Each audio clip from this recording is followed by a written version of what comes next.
Hi students, once again Salman Khan with you in Infinitive Training Institute, and today I am going to tell you very important lecture. Why? Because we all in Pakistan we knows English, हमें English आती है, लेकिन जब हम बोलते हैं when we start to speak तो हम native की तरह नहीं बोल पाते. क्या वजह है कि English आने के बावजूद भी? So today I am going to tell you very important tricks and tips, you can say that's about that. अगर आप देखें तो कोई भी लैंग्वेज जो है वो पार्ट्स ऑफ स्पीच से शुरू होती है, एंड यू नो दैट्स के पार्ट्स ऑफ स्पीच में हमारे पास नाउन है.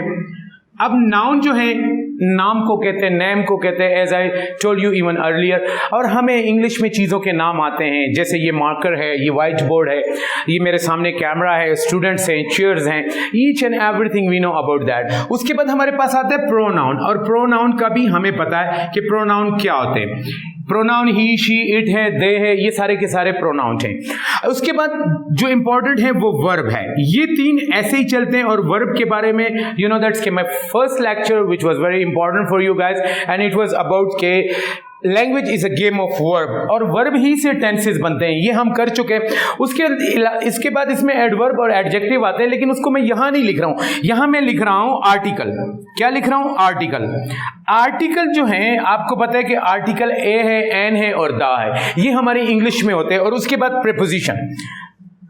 प्रीपोजिशन के बारे में भी मैं थोड़ा बहुत बता चुका हूं पहले लेक्चर्स में कि प्रीपोजिशन का मतलब होता है प्री पोजीशन, यानी ये नाउन और प्रोनाउन की पोजीशंस को बताते हैं. जैसे मैं कह रहा हूं कि आई लिव इन लाहौर, तो आई प्रोनाउन है, लिव जो है वर्ब है, और इन प्रीपोजिशन है, तो ये प्रीपोजिशन बता रहा है मेरी. प्रीपोजिशन होते हैं, प्रीपोजिशन ऑफ टाइम होते हैं, प्रीपोजिशन ऑफ प्लेस होते हैं, यू नो अबाउट दैट. अब ये जो 5 चीजें हैं, दीज आर वेरी इंपॉर्टेंट. ये जो है ये इंग्लिश को बनाते हैं. When we talk over here in Pakistan, हम जब पाकिस्तान में बात करते हैं तो हमारी इंग्लिश में ये होते हैं. जैसे मैं कहता हूं जी I get up early in the morning, then I go to college, I take my breakfast. अगर आप इन वर्ड्स को देखें, I get up early in the morning, दा भी है, इन भी है, get भी है, वर्ब भी है, प्रोनाउन भी है, यानी ये 5 चीजें आपको मिलेगी. अच्छा, इसके अलावा जो बहुत इंपॉर्टेंट चीज मैं बताने जा रहा हूं वो ये है कि एडवर्ब, क्या एडवर्ब, एडजेक्टिव, उसके बाद आपका आ जाता है कंजंक्शन. कंजंक्शंस का मैं बताऊंगा, that is very important. Interjection और आखिर में है fillers. What are fillers? I will tell you about this also. ये जो 5 चीजें हैं, these 5 things are in actual when we are talking especially in English, हमारे पास ये 5 चीजें नहीं होती. जबकि हम नेटिव के साथ बोलते हैं तो वो इनको यूज करता है. Now let me tell you, अगर मुझसे मैंने किसी को बताना हो तो मैं इस तरह से स्टार्ट कर सकता हूँ वही sentences. Well, actually I get up early in the morning and you know in these days. अब ये देखो, actually I know, you know, in these days, ये एडवर्ब है, एडजेक्टिव है, कंजंक्शंस है, इंटरजेक्शंस है और फिलर्स है. Fillers are very important. ये 5 चीजें क्या करती है? ये 5 चीजें तो इंग्लिश की यूं समझे कि इनके बगैर इंग्लिश इनकम्प्लीट है. किसी को ये नहीं आती, ही और she can not speak English, वो इंग्लिश बोल ही नहीं सकता, लिख ही नहीं सकता. लेकिन ये जो 5 जो है पार्ट्स ऑफ स्पीच, ये एक्चुअल में आपकी इंग्लिश को खूबसूरत बनाते हैं. एडवर्ब क्या होते हैं, एडजेक्टिव क्या होते हैं, वो ग्रामर का लेक्चर हो जाता है. मैं आज आपको स्पोकन के हवाले से बता रहा हूं कि कंजंक्शन. अब देखिए, कंजंक्शन हमें बताया गया कि कंजंक्शन जो है ये क्या करते हैं, 2 वर्ड्स को मिलाते हैं, 2 सेंटेंसेस को मिलाते हैं. लेकिन वो तो अपनी जगह सही है, लेकिन आप जरा सोचें कि अगर मैं आपको कहूं यार ये जरा मोबाइल देना, तो इसकी इंग्लिश क्या होती है? तो आप मुझे कहते हैं sir give me this mobile, तो मैं कहता हूं जरा की इंग्लिश क्या है? अब आप परेशान हो जाते हैं कि जरा की इंग्लिश तो गिव मी सम तो हो नहीं सकता, लिटिल भी नहीं हो सकता. अब ये जो कंजंक्शन है ये वहां पे यूज है कि please give me just that mobile, pass just. ये जो जस्ट वर्ड था ये इसने क्या किया, वो जरा को किया. इस तरह की और भी बहुत ज्यादा एग्जांपल हैं. जैसे मैं कहता हूं कहीं आता हूं, मेरे दोस्त बैठे हुए और चाय पी रहे हैं, और मैं उन्हें कहता हूं वाह यार चाय पी जा रही है, वो भी अकेले अकेले चाय पी जा रही है. The T is being taken, अब वो भी अकेले अकेले. Even alone. अब इवन क्या था? कंजंक्शन था। तो कंजंक्शंस जो होते हैं दैट इज वेरी इंपॉर्टेंट, इनको हम मीनिंग में नहीं लेते कि इवन का मतलब पस होता है, इफ एंड, ये आपको पता है, वो तो चलो अपने मीनिंग में यूज हो जाते हैं, लेकिन इसके अलावा मोर एवर, इवन, दो, ये वो वर्ड्स हैं जो आपकी इंग्लिश को खूबसूरत बनाते हैं। अब मैं आपको कुछ एग्जांपल से ये करता हूं। मेरे पास ये जगह है, अगर मैं किसी को कहूं कि जी I like biryani, I like biryani, अब मुझसे किसी ने पूछा, मैंने ये आई लाइक बिरयानी क्यों किया, कि what you like in eating, आप ईटिंग में आपको फूड में क्या पसंद है, तो मैंने कहा आई लाइक बिरयानी। ये आई क्या है?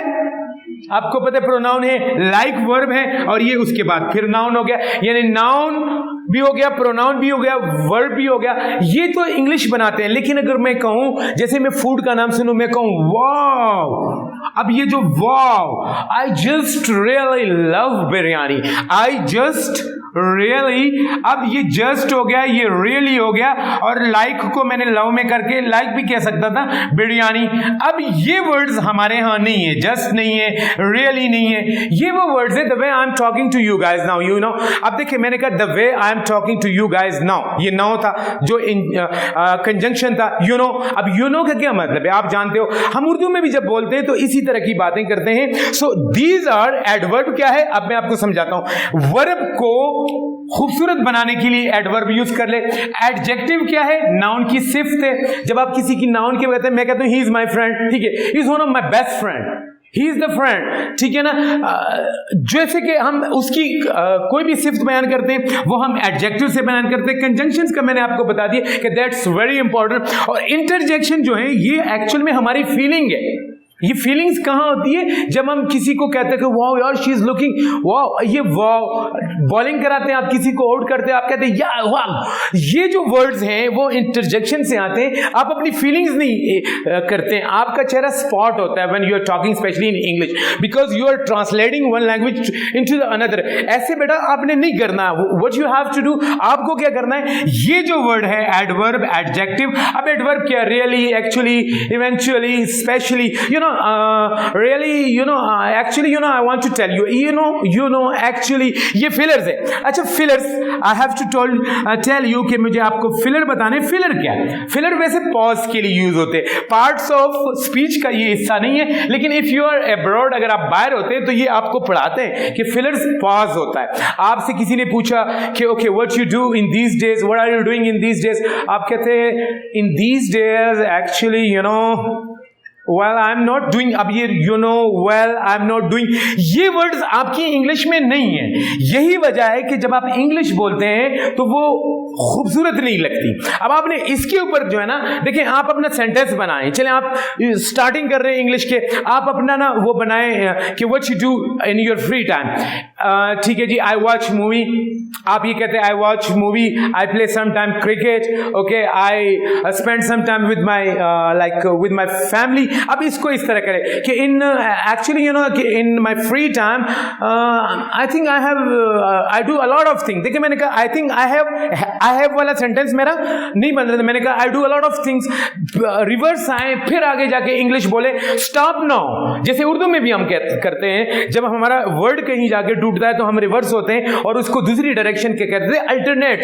You will have to use the alternate words. Don't think about that कि आप समझते हैं कि I don't have a lot of vocabulary, I can't speak that. नहीं, वोकैबुलरी डजंट मैटर। आप मुझे ये बताएं कि आपको पंजाबी भी आती है, आपको उर्दू भी आती है, आपको और भी लैंग्वेजेस आएगी, पश्तो भी आती होगी, सिंधी सराइकी भी आती होगी, तो क्या जब आप ये लैंग्वेज सीखते हैं तो आप रोजाना उसके 10 वर्ड वोकैबुलरी के याद करते हैं? Never ever, you don't do that. Why?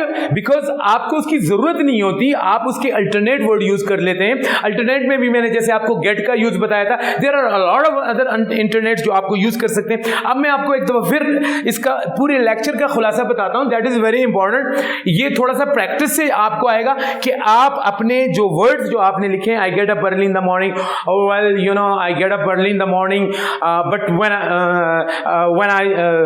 I have to go to college, जब मुझे कॉलेज जाना होता है, अदर देन दैट। अब ये जो वर्ड्स होते हैं ये आपके यहां नहीं होते, आप सिर्फ सेंटेंसेस बोलते हैं। ये जो 5 वर्ड्स हैं, जो 5 पार्ट्स ऑफ स्पीच है, जैसे मैंने आपको बताया, दीज आर वेरी इंपॉर्टेंट। इसके बगैर तो इंग्लिश है ही नहीं, ये तो आप यूज करते ही करते हैं। लेकिन अगर ये नहीं भी हो, he is my friend, he is my best friend, best नहीं था तो चलता था, लेकिन ये खूबसूरत बनाते हैं, ये इंग्लिश बनाते हैं और ये इंग्लिश लैंग्वेज को खूबसूरत करते हैं। ये हम हर लैंग्वेज में यूज करते हैं, बस आपने इसका आर्ट सीखना है कि how to use these word. Actual में दीज आर मीनिंगलेस वर्ड्स होते हैं, इनके कोई मीनिंग नहीं होते, लेकिन ये इंग्लिश में होता है। जैसे मैं आपकी किसी को बता रहा हूं कि you know what happened yesterday, yesterday ये यू नो कहां था, ये फिलर था। फिलर्स क्या करते हैं, पाज होते हैं कि जब आपको सोचने का मौका मिलता है या कुछ और करते हैं। आई थिंक आपको समझ आ गई कि what I want to tell you, कि मैं आपको क्या बताना चाह रहा हूं। ये वर्ड्स जब तक आपकी इसके साथ नहीं होंगे, क्योंकि नाउन के लिए एडजेक्टिव है, इसके लिए एडवर्ब है, दोनों को मिलाने के लिए जो छोटे छोटे वर्ड्स होते हैं, जैसे मैंने आपको कहा कि यार ये जरा मोबाइल देना, please give me just that mobile. अब ये जस्ट, ये जरा वो मोबाइल देना, इवन अलोन, ये कंजंक्शन इस तरह के वर्ड में होते हैं। इंटरजेक्शन आपकी फीलिंग है, आपके मुंह से जो वर्ड्स निकलते हैं वो आपकी फीलिंग्स को इज़हार करते हैं। हमें बचपन में बताया गया था हुर्रा, वो है नहीं, वो तो अलास, अलास कभी भी हम नहीं बोलते, हम कहते ओए होए उफ, ये भी इंटरजेक्शन है, क्योंकि हमारी फीलिंग्स को, फिलर्स जिसमें आप थोड़ा सा सोचते हैं कि आप कहते हैं जी what you want to do in your future. Well, in my futures, I think, अब ये well in my future, I think, अभी तक आप डायरेक्ट कह देते जी I want to be a doctor, वो भी ठीक है, लेकिन जब तक ये चीजें इसमें नहीं लगेगी आपकी इंग्लिश खूबसूरत नहीं होगी। I think guys that's all, आपको समझ आ गई होगी। अगर आपको कोई क्वेश्चन करना हो इसके हवाले से, if you want to ask something to me, तो आप कमेंट्स बॉक्स के अंदर जो है आप क्वेश्चन कर सकते हैं। इंशाल्लाह I will get you, मैं आपके सवालों के जवाब वहां पे देने की कोशिश करूंगा। So thank you guys, okay।